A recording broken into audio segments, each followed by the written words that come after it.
सिंध समाचार में अवां खे भली कार चऊं था। टकराटो वेझो बिजली जी तार में करंट लगण के नतीजे में नींगर फौत थी वियो। ॻोठ गुलाम शबीर पिताफ़ी में 12 वरियनि जो नींगर सदाकत अली पिताफ़ी घर अंदर बिजली ठाहे रहियो त खेसि करंट लॻो ऐं थॾे ते फौत थी वियो। टकराटो में ख़बर शामिल कयूं था। बिजली जी तार में करंट लगण के नतीजे में नींगर फौत थी वियो। ॻोठ गुलाम शबीर पिताफ़ी में 12 वरियनि जो नींगर सदाकत अली पिताफ़ी घर अंदर बिजली ठाहे रहियो त खेसि करंट लॻो ऐं हू थॾे ते फौत थी वियो। वधिक तफ़सील वठूं था टाइम न्यूज़ के रिपोर्टर मुमताज़ महर खां। मुमताज़ महर, छा तफ़सील आहिनि? जी, टकराटो भरिसां ॻोठ आहे गुलाम शबीर पिताफ़ी जी, जिते नींगर आहे 12 वरियनि जो नींगर आहे सदाकत अली पिताफ़ी जेको घर जी बिजली ठाहे रहियो हुयो त बिजली जी तार मां करंट लॻण सबबि नींगर थॾे ते फौत थी वियो। फौती नींगर जे वारसनि ॿुधायो त फौती नींगर जेको आहे बिजली जो घर में तार खाए रहियो, जंहिंखे तार मां करंट लॻण सबबि उहो फौत थी आहे। नींगर जे फौत थियण खां पोइ घर में कोराम मची वियो आहे। जी, महिरबानी अवां जी तफ़सील ॾियण जे लाइ। नवाब वली मोहम्मद में संगावती तकरार तां कल्होड़ा बिरादरी जी ॿिनि धुरियुनि में झेड़ो थी पियो। झेड़े दौरान लठियूं ऐं कुहाड़ियूं लॻण जे नतीजे में 3 ॼणा ज़ख़्मी थी पिया। ज़ख़्मियुनि खे इस्पताल मुंतक़िल कयो वियो आहे। नवाब वली मोहम्मद में संगावती तकरार तां कल्होड़ा बिरादरी जी ॿिनि धुरियुनि में झेड़ो थी पियो। झेड़े दौरान लठियूं ऐं कुहाड़ियूं लॻण जे नतीजे में 3 ॼणा ज़ख़्मी थी पिया। ज़ख़्मियुनि खे इस्पताल दाख़िल कयो वियो आहे। तफ़सील वठूं था टाइम न्यूज़ नवाब वली मोहम्मद जे रिपोर्टर मुख़्तियार चांडियो खां। मुख़्तियार, छा तफ़सील आहिनि अवां वटि? वली शहर में होटल में संगावती तकरार तां कल्होड़ा बिरादरी जे 2 धुरियुनि में झेड़ो थी पियो। लठियूं ऐं कुहाड़ियूं लॻण सबबि 3 ॼणा ज़ख़्मी थी पिया, जिन में अजीत कलोड़ो, मजीद कलोड़ो ऐं होटल जो मज़दूर राजा मलाह जिन खे अस्पताल मुंतक़िल कयो वियो। जॾहिं राब्तो करण नवाब वली थाणे जे निज़ाम कलोड़ा में तकरार कलोड़ा बिरादरी जे में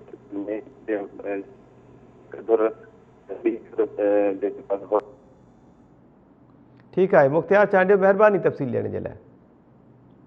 मिर्ज़ापुर में झेड़ींदड़ धुरियुनि वटि JUI तरफ़ां मिंथमेड़ काफ़िलो पहुची वियो। मिंथमेड़ काफ़िले दल ऐं जुनेजा बिरादरी वटि धार धार वञी तकरार ख़त्म करण जी अपील कई। उन मौक़े ते झेड़ींदड़ धुरियुनि तरफ़ां काफ़िले खे मान ॾींदे फ़ैसिले ते राज़पो ज़ाहिर कयो वियो। मिर्ज़ापुर में झेड़ींदड़ धुरियुनि वटि JUI तरफ़ां मेड़मिंथ काफ़िलो पहुतो। मेड़मिंथ काफ़िले दल ऐं जुनेजा बिरादरीअ वटि धार धार वञी तकरार ख़त्म करण जी अपील कई। उन मौक़े ते झेड़ींदड़ धुरियुनि तरफ़ां काफ़िले खे मान ॾींदे फ़ैसिले ते राज़पो ज़ाहिर कयो वियो ऐं छिकताण ख़त्म कई वई। तफ़सील वठूं था मिर्ज़ापुर मां टाइम न्यूज़ जे रिपोर्टर आमिर जोगी खां। आमिर जोगी, छा तफ़सील आहिनि? जी बिल्कुल, JUI तलके गड़िया सिंह जे अॻवान पारां मिर्ज़ापुर भरिसां झेड़ींदड़ धुरियुनि दल ऐं जुनेजनि वटि मेड़मिंथ काफ़िलो पहुतो। उन सिलसिले में JUI अॻवान गड़िया सिंह जे अमीर मौलाना अब्दुल्ला पौड़ जी अॻवानी में मेड़मिंथ काफ़िलो जुनेजनि वटि ॻोठ मलूजीवांड पहुतो, जिते जुनेजा बिरादरी जे सरबराह मित्तल जुनेजो पारां मेड़ खे मान ॾींदे फ़ैसिले लाइ राज़पो ॾेखारियो। उन मौक़े ते संदन चवणो हो त मारिजी वियल महिमान ॻोठ इज़त जीवांड वासी असगर जुनेजो जे वारसनि खे फ़ैसिले लाइ आमादा कयो वञे। असां राज़ी आहियूं। होॾां काफ़िलो नए अमरोट में दल बिरादरी वटि पहुतो, जिते पिणु दल बिरादरी पारां मेड़मिंथ काफ़िले खे मुसबत मोट ॾींदे हाफ़िज़ अमाला दल चयो त सरदार मंज़ूर खान पंवर या गौसबख्श फ़ैसिलो कनि था लाइ तयारु आहियूं। काफ़िले में JUI अॻवान सैद रशीदुल्लाह अमरोटी, मौलाना वलीउल्लाह अमरोटी, मौलाना रशीदुल्लाह ऐं ॿिया अॻवान पिणु शरीक हुआ। जी ठीक है आमिर जोगी, मेहरबानी तफ़सील ॾियण जे लाइ। नाज़रीन, नवाबशाह में वापारियुनि ऐं दुकानदारनि पारां इंतिज़ामिया तरफ़ां संदन दुकान ढाइण ख़िलाफ़ एहतिजाज कयो वियो। इन जा तफ़सील अयाज़ ॾाहिरी जी रिपोर्ट में। बल्दिया तरफ़ां गोल चक्रे में 300 दुकान खे ढाइण जे नोटिस खां पोइ शहरी जेको सरापा एहतिजाज 1200 खानदाननि जो मसइलो आहे। फाका कशीर सूरत में हलिया वेंदा। असां सां ताजरी ताज अॻवान आहिनि मुनीर खोखर, हाजी सतार कुरैशी, हाजी अब्दुल कयूम कुरैशी, शाहिद खोखर। इन्हनि प्रेस क्लब अॻियां जेको सख़्तु एहतिजाज कयो आहे। उन्हनि खां पुछंदासीं जो छा आहे चवणु। 5/2020 ते हिकिड़ो कोर्ट जो फ़ैसिलो आयो जेको गोल चक्र खे ड्राइण जे हवाले सां हो, जेको मुमताज़ कुरैशी जेको आहे हिकिड़ो ब्लैकमेलर आहे, उन दाख़िल कयो। पर उन में पार्टी ठाहे वियो म्यूनिसिपलिटी खे। उन में पार्टी जेके दुकानदार आहिनि उन्हनि खे कोन ठाहे वियो। असांजो मौक़िफ़ इहो आहे त असांखे ॿुधो वञे। असां आला अदालत खे इहा अपील था कयूं त हू असांखे ॿुधनि, छो त हीउ हिकु ॿिनि माण्हुनि जो मसइलो न आहे, हीउ तक़रीबन 1200 माण्हुनि जा जे रोज़ीअ जो मसइलो आहे, उन्हनि जो मुआशी क़त्ल आहे। असांजो मुतालबो इहा आहे त वाक़ई जे तव्हां जीअं चयो त हिकिड़ो माण्हू फोत थी चुको आहे, 2 माण्हू असांजा अस्पताल में एडमिट आहिनि। जे ख़ुदा न ख़ास्ता ज़ारी ॻाल्हि आहे त जेको तलवार जेके लटके पई इन जे करे सभु माण्हू ख़ौफ़ में मुब्तला आहिनि। ख़ुदा न ख़ास्ता ॿिया माण्हुनि खे बि नुक़सानु न थिए। असां आला अदलिया सां इहा दरख़्वास्त कंदासीं त ख़ुदा असांखे ॿुधो वञे, असांजो मौक़फ़ ॿुधो, जे असां सही आहियूं या असांखे कारोबार करणु ॾियो, जे असां ग़लति हूंदासीं असां पाण हिनखे ख़ाली कंदासीं, तव्हां हिनखे ड्राए छॾियो। असांजा आला अदलिया सां बि मुतालबो कंदासीं त हिकिड़े ग़ैर ज़रूरी माण्हू जेको आहे उन ग़लति बयानी करे कोर्ट खे मिसगाइड करे ग़लति हिकिड़ो फ़ैसिलो वठी आयो आहे। असां कब्ज़ा गिर न आहियूं, असां अलाटीज़ आहियूं। 1994 खां वठी अलाटीज़ आहियूं, 1994 खां वठी असां वटि रसीदूं आहिनि। असां इहो किरायो जेको आहे बल्दिया में जमा करायूं था। असांजो मुतालबो इहो आहे त ख़ुदारा जेका 1200 ख़ानदान उनखे फाका कशी सां बचायो वञे, ख़ुदकशी खे मजबूर न कयो वञे।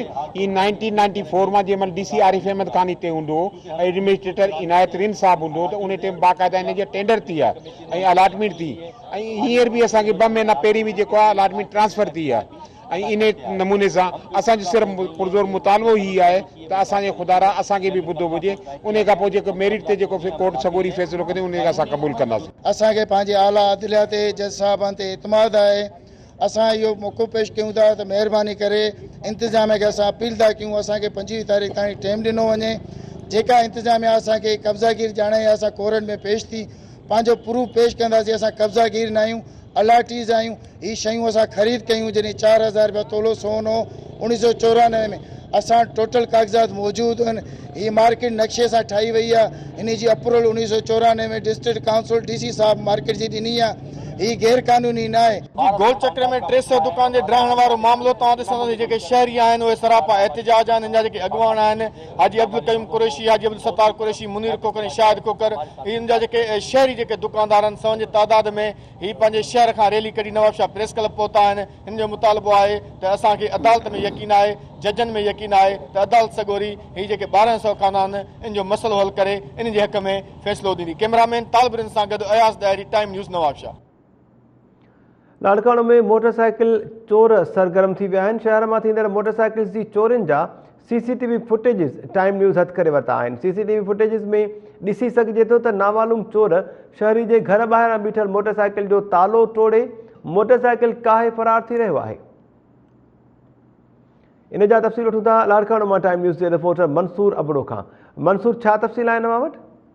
जी मतिलबु लाड़काणे में मोटरसाइकिल चोर जेको गिरोह आहे उहो सरगर्म आहे। आए ॾींहुं जेके शहरनि जूं जेके मोटरसाइकिलियूं आहिनि उहे चोरी थी रहियूं आहिनि। जॾहिं त अॼु ताज़ो ई लाड़काणे शहर जे हैदरी थाणे जी हद गजणपुर चौक वारे इलाइक़े में शहरी महमूद पठाण जी घर ॿाहिरां बीठल मोटरसाइकिल नामालूम चोर ताला तोड़े काया। जॾहिं त अहिड़ा CCTV फुटेजिस जेके आहिनि टाइम न्यूज़ हथ करे वरिता आहिनि। उन में ॾिसी सघिजे थो त नामालूम चोर आसानी सां तालो तोड़े करे मोटरसाइकिल काहे वञी रहियो आहे। जॾहिं त अहिड़ा वाक़िया जेके आए ॾींहुं शहर में पेश अचनि था, पर उन बावजूदि जेको आहे सो को तहरुक पुलिस तरफ़ां न पियो वठो वञे। जॾहिं त शहरनि तरफ़ां अक्सर SSP ऑफिस लाड़काणो में अहिड़ियूं शिकायतूं बि दर्ज करायूं वञनि थियूं, पर उन बावजूदि जेको आहे सो लाड़काणो पुलिस हिन वक़्त ताईं इन कार्रवाइनि के ख़िलाफ़ को अहिड़ो लाया अमल न आहे जोड़ो त इहे जेके चोर आहिनि उहे सोगे थी सघनि। ऐं इन खां वधीक मां इन खां अलावा मां तव्हांखे ॿुधायां त साॻे ई हैदरी थाणे जी हद में SHO सजाद भट्टी जॾहिं खां आयो आहे त उते ॾोह जेके आहिनि तमामु घणो वधी आहिनि। ऐं कुझु ॾींहं पहिरियां जेको आहे सो मोबाइल फ़ोन जे दुकान में सरियाम जेको आहे सो हथियार बंद फोरू फुर करे फरार थिया। ऐं मोटरसाइकिल जेके चोरियुनि जी जेके वारदातूं आहिनि उहे बि आम बढ़ियल आहिनि, पर SSP लाड़काणे तरफ़ां हिन ताईं को नोटिस न आहे वरितो वियो। जी ठीकु आहे मंसूर अबड़ो, महिरबानी तफ़सील ॾियण जे लाइ।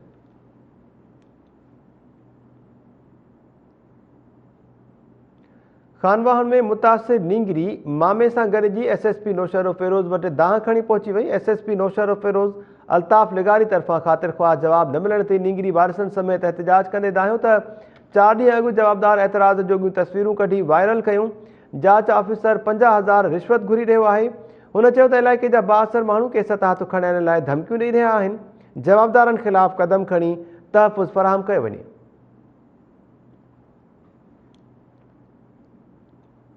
नाज़रीन, कोट गुलाम मोहम्मद वेझो ॻोठ सैयद जुमन शाह में कुंभार को कमु कंदड़ कुंभार हिन जदीद दौर में कहिड़े हाल में आहिनि, इन हवाले सां ॾिसूं था अली गुलाम खोसो जी रिपोर्ट। ॻोठ सैयद जुमन शाह में कुंभार को कमु कंदड़ अली मोहम्मद कुंभार जी ओताक ते मौजूदु आहियूं, जिथे दिला मट ऐं ॿियूं जेके ठिकर जा ठाहिया पिया वञनि। हाणे असीं हिननि खां पुछंदासीं त हू इन बाबति कुंभार के कम बाबति छा था ॿुधाइनि। हीउ कमु असांजो माइटाणो आहे, धंधो नंढपण खां वठी जी असांजा वॾा कंदल आहिनि, असीं बि इहो धंधो कंदल आहियूं। ऐं हिन में असांखे गवर्नमेंट जी का सहूलियत ॾिनी वञे, असांखे हिन में का बि पैदाशी में न आहे। असांखे हितां 50-60 रुपए जो वञंदल आहे, दिलो असांजो नुक़सानु जाम थो थिए, बीहण ते ई माना ॾिसनि पिया ये नुक़सानु, माना हिन में पैदाशी का बि न आहे। असीं दुकानदार असांखे खणंदल आहिनि, असीं हिते मज़ूरी कंदल आहियूं। उन हिसाब खां असांखे 5 ॾींहं लॻनि, 10 ॾींहं लॻनि, माना सथाई ते माना भाड़ भीतर खणी ईंदा आहियूं शहरनि में। नाणे जो हर ख़र्चु वधी वियो आहे, पैदाशी उन में कोन थी थिए। असीं हीअं सेठनि जे हिसाब सां अचूं था, हिते मज़ूरी कयूं था, मज़ूरी जे हिसाब सां उन्हनि खे ठाहे ॾियूं था, हू पचाइनि था आवी में। आवी 4 ॾींहं लॻनि था, 5 ॾींहं लॻनि था, माल जो भाण खणी अचूं था। उन खां बाद में बूरो वग़ैरह जेको बि खणी अचूं था, उन में असीं हीअ आवी पचायूं था। ऐं असांखे मज़ूरी जो हिसाबु मिलंदो आहे, उहो मज़ूरी करे पंहिंजे बचनि जो गुज़र कंदा आहियूं। ॿी नंबर ते ॻाल्हि इहा आहे, कुंभार के कम में का तकलीफ़ थिए थी हिन असांखे तकलीफ़ इहा थींदी आहे, मिटी खणणु वेंदा आहियूं ज़मींदारनि वटि, पोइ हुननि खे मिंट मेड़ करे पोइ मिटी खणी ईंदा आहियूं, पोइ वरी उन सां थांव ठाहींदा आहियूं, पंहिंजी मज़ूरी करे पंहिंजो पेट भरींदा आहियूं। पर हींअर मौज़ा जे दौर में असांखे 5 रुपया बि बचनि नथा। उहो हिसाब उन हवाले सां छा आहे जो असांजी रोज़ी में को बि हिसाब किताब पंहिंजे पेट जो गुज़र नथो थिए। असां पंहिंजी रोज़ी जे करे तंग आहियूं, पर हाणे छा कयूं, ॿियो को वसीलो न आहे। हिननि हुकूमत सिंध खां ऐं वफ़ाक़ी गवर्नमेंट खां कुंभार को कमु कंदड़ हितां जे कुंभारनि पुरज़ोर मुतालबो कयो आहे त हीउ जेको हुनर आहे इहो नबी पाक सल्लल्लाहु अलैहि वसल्लम जे दौर खां हलंदो अचे। हाणे इहो कमु ॾींहं ॾींहुं पोइते थींदो पियो वञे ऐं गवर्नमेंट असां सां सहकार करे, असां कुंभारनि जी मदद करे त जीअं हीउ कारोबार हिकु दफ़ो ॿीहर वरी हथी वठी ऐं वधि खां वधि थी सघे। ऐं असांजा रिहाइश जो वॾो मसइलो आहे ऐं मिटी खणण जो वॾो मसइलो आहे। गवर्नमेंट खे अपील था करियूं त असां कुंभारनि खे बि कॉलोनियूं ठाराए ॾिनियूं वञनि, असांजो मिटी जो मसइलो हल कयो वञे। कैमरामैन कारी सां गॾु अली गुलाम खोसो, टाइम न्यूज़, कोट गुलाम अहमद। हैदराबाद ऐं कंधकोट में आपका जे सॾ ते एहतिजाजी मुज़ाहिरा कया विया। मुलाज़िमनि जो चवणु आहे त वफ़ाक़ी सरकार मुलाज़िमनि जी पघारुनि में इज़ाफ़ो न करे मुलाज़िम दुश्मनीअ जो सबूत ॾिनो आहे। मुलाज़िमनि जे अलाउंस समेत समूरा मुतालबा तस्लीम कया वञनि। हैदराबाद में इन जा अपडेट्स वठूं था टाइम न्यूज़ जे रिपोर्टर इम्तियाज़ खोसो खां। इम्तियाज़, छा तफ़सील आहे नवां वटि? बेताब, हैदराबाद में आल पाकिस्तान क्लर्क एसोसिएशन के सदते वफाकी हुकूमत पारा मुलाजमन की पगारन में इजाफो न करण, समूरन केडर्स की upgradation, time scale utility allowance न मिलन खिलाफ अज ओल्ड कैंपस का रैली कड़ी प्रेस क्लब सामू एहतजाजी मुजाहिरो किया वियो। इन मौके ते अगवाणन सदरदीन जुणेजो, इम्तियाज़ लाशारी, अयाज पावर, जाहिद जोखियो ऐं ॿियनि चयो त सिंध जे मुख़्तलिफ़ खातनि में कमु कंदड़ सरकारी मुलाज़िम महांगाई सबबि सख़्तु परेशान आहिनि, पर वफ़ाक़ी सरकार मुलाज़िमनि जी सालियानी पघार वधाइण लाइ तयारु न आहे। इन्हनि चयो त केतिरे ई अरसे खां हू समूरनि केडर्स में कमु कंदड़ मुलाज़िमनि जी अपग्रेडेशन नथी कई वञे, नई टाइम स्केल सां गॾु मुलाज़िमनि खे यूटिलिटी अलाउंस फराहम थी रहियो आहे। इन्हनि चयो सालनि खां इदारनि में मुलाज़िम कमु करे रहिया आहिनि, एहतिजाज बावजूदि बि उन्हनि जा जाइज़ जेके मुतालबा आहिनि उहे तस्लीम नथा कया वञनि। इमरान सरकार अचण सां इन्हनि खे ख़ुशी थी त वफ़ाक़ी सरकार मुलाज़िमनि जूं पघारूं वधाए, महांगाई जे हिसाब सां वधाईंदी ऐं उन्हनि खे रिलीफ फराहम थींदो, पर PTI सरकार जे ग़लति पॉलिसियुनि सबबि समय जी तइदाद में जेके मुलाज़िम आहिनि उहे बेरोज़गार थी घरनि में बुखूं काटे रहिया आहिनि। इन्हनि चितारी ॾे मुतालबो कयो आहे त मुलाज़िमनि जा समूरा जाइज़ मुतालबा फौरी तौर ते तस्लीम कया वञनि। ॿी सूरत में मुतालबनि जी मञता लाइ आपका पारां 10 फरवरी ते इस्लामाबाद में पार्लियामेंट हाउस आॾो धरणो आयो वेंदो। जी मेहताब। इम्तियाज़ खोसो, महिरबानी तफ़सील ॾियण जे लाइ। इन साॻी मामले ते कंधकोट में अपडेट्स वठंदासीं टाइम न्यूज़ जे रिपोर्टर इमरान खोसो खां। इमरान, अवां वटि छा अपडेट्स आहिनि? कोट में आपका पारां वफ़ाक़ी ऐं सूबाई हुकूमत ते मुतालबनि जी मजता लाइ अब्दुल वहाब चाचड़, रहमतुल्लाह चन्ना, अब्दुल सत्तार गोलो ऐं ॿियनि जी अॻवानी में प्रेस क्लब आॾो एहतिजाजी मुज़ाहिरो कयो वियो।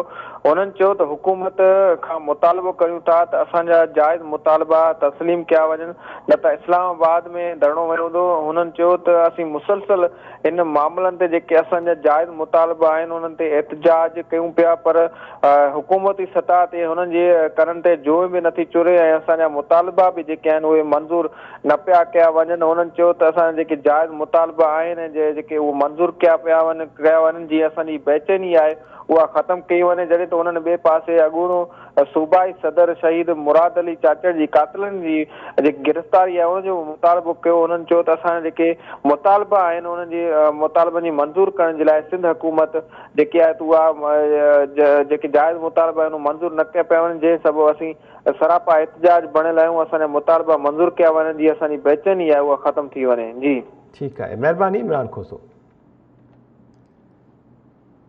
मीरपुर ख़ास में बेनज़ीर यूथ प्रोग्राम के वज़ीफ़े की रक़म न मिलण खिलाफ़ शागिर्दनि तरफ़ां सिविल अस्पताल में एहतजाज किया वियो।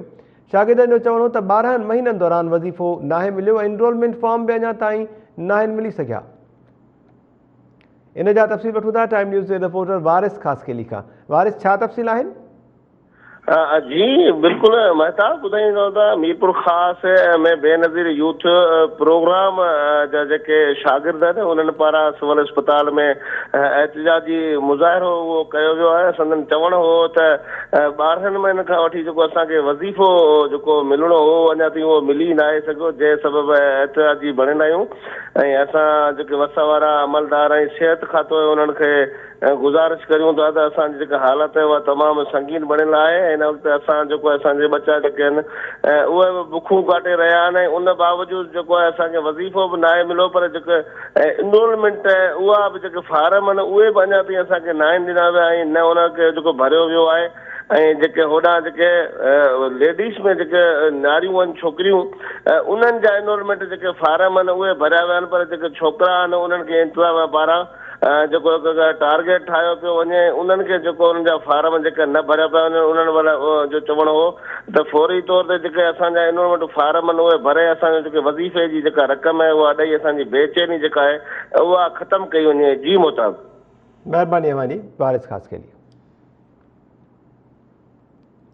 कंडियारो जी गुलाम रब्बानी आगरो डिग्री कॉलेज में मोटरवे पुलिस पारां कश्मीरियुनि सां यकजहतीअ लाइ रैली कढी वई। उन मौक़े ते DSP motorways Syed Rashid Ali Shah, principal Abdul Sattar Abro, professor Ali Raza Qazi ऐं ॿियनि चयो त कश्मीर सां यकजहतीअ जो इज़हार करण लाइ रैली कढी वई आहे। भारत कश्मीरियुनि सां वॾो ज़ुल्म करे रहियो आहे, अहिड़े ज़ुल्म खे बर्दाश्त न कयो वेंदो। कंडियारो मां इन जा तफ़सील वठूं था टाइम न्यूज़ जे रिपोर्टर वहीद मेमुर खां। वहीद, छा तफ़सील आहिनि? बिल्कुल कंडियारो में कश्मीर इंसान यकजहतीअ डिग्री कॉलेज कंडियारो में मोटरवे पुलिस वारा रैली कढी इंसानी रंजीर ठाही वई। उन मौके ते DSP motorway Syed Rashid Shah, principal degree college professor अब्सदार अबरो ऐं ॿियनि जो चवणु हो त कश्मीरियुनि लाइ यकजहती इज़हार लाइ रैली कढी वई आहे।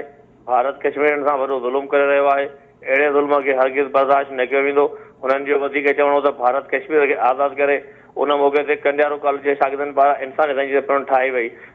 इंसानी रंजीर ठाहे कश्मीरियुनि सां मोहबत जो इज़हार पिणु कयो वियो। जी वहीद मेमुन, महिरबानी तफ़सील ॾियण जे लाइ। सिंध ऐं पंजाब जो मशहूर मलह पहलवान घोटकी वासी अल्ह ॾितो आवान बीमारी सबबु गिम्स अस्पताल दाख़िल आहे। मलह पहलवान अल्ह ॾितो आवान 1987 में कोरिया में अवार्ड खटियो हो। बहितरीन रांदीगर साबित थियण ते 1988 में चाइना वियो हो। सिंध ऐं पंजाब में 11 अवार्ड्स पिणु खटिया आहिनि। इन जा तफ़सील वठूं था गबट मां टाइम न्यूज़ जे रिपोर्टर हफ़ीज़ मंगी खां। हफ़ीज़ मंगी, छा तफ़सील आहिनि? घोटकी वासी ही सिंध ऐं पंजाब जो मशहूरु नाले वारो मल पहलवान आहे। अल्ह ॾितो आवान जेको हिन वक़्तु बीमारी जे बिस्तरे ते आहे ऐं सख़्तु बीमारी सबबु ही गबट गिम्स अस्पताल में जेको आहे उहो दाख़िल थियो आहे। जॾहिं त जेको ही मल पहलवान आहे अल्ह ॾितो आवान उहो गुर्दनि जी बीमारी, फिफड़नि, दिलि जे आर्ज़े ऐं फाले सबबु जेको आहे बिस्तरे ते पियल आहे। हिन वक़्तु जेके हुनजा पुट आहिनि उहे बि जेके आहिनि मल विढ़ंदा आहिनि। मल पहलवान आहे हुनजो पुटु मोहम्मद शरीफ़ ऐं जमशेद। उन्हनि जो चवणु आहे त असांजो वालिद साहिबु बीमार थी पियो आहे ऐं जेके रांदियुनि ऐं सकाफ़त खाते वारा आहिनि या सिंध हुकूमत जे आहे या वरी सेक्रेटरी आहे जेको सकाफ़त खाते जो उन तरफ़ बि जेको आहे विया आहियूं ऐं दरख़्वास्तूं बि ॾिनियूं आहिनि त असांजो वालिद साहिबु बीमार आहे, असांजी जेका आहे उहा मदद कई वञे ऐं असांजे वालिद जेको आहे सरकारी ख़र्च ते इलाजु कयो वञे। पर असीं सिंध जे मुख़्तलिफ़ अस्पतालुनि जेको आहे रुली हिन वक़्तु गबट गिम्स अस्पताल पहुता आहियूं, पर उते बि जेको आहे असांजो सुठे नमूने जेको आहे इलाजु न पियो थिए। नाले मातर जेको आहे उते सिर्फ़ु गैस चाढ़ी वई आहे। असां जेके दवाऊं आहिनि उहे बि ॿाहिरां ख़रीद कयूं पिया।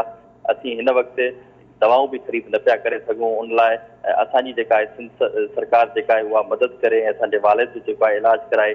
जॾहिं त जेका इहा टाइम न्यूज़ ते मल पहलवान जी ख़बर नशर थी हुई त गिम्स डायरेक्टर उनजो पिणु जेको आहे उहो नोटिस वरितो ऐं मल पहलवान अल ॾितो अवान वटि पहुची करे हुनजी अयादत कई ऐं उन पिणु इहो ऐलान कयो त हीउ जेको फनकार आहे मल पहलवान अल ॾितो अवान उनजो जेको आहे जेको बि इलाजु थींदो उहो गिम्स इस्पताल जेका आहे उहो बर्दाश्त कंदी ऐं सरकारी हवाले सां जेको आहे उनजो मुकमल इलाजु कयो वेंदो।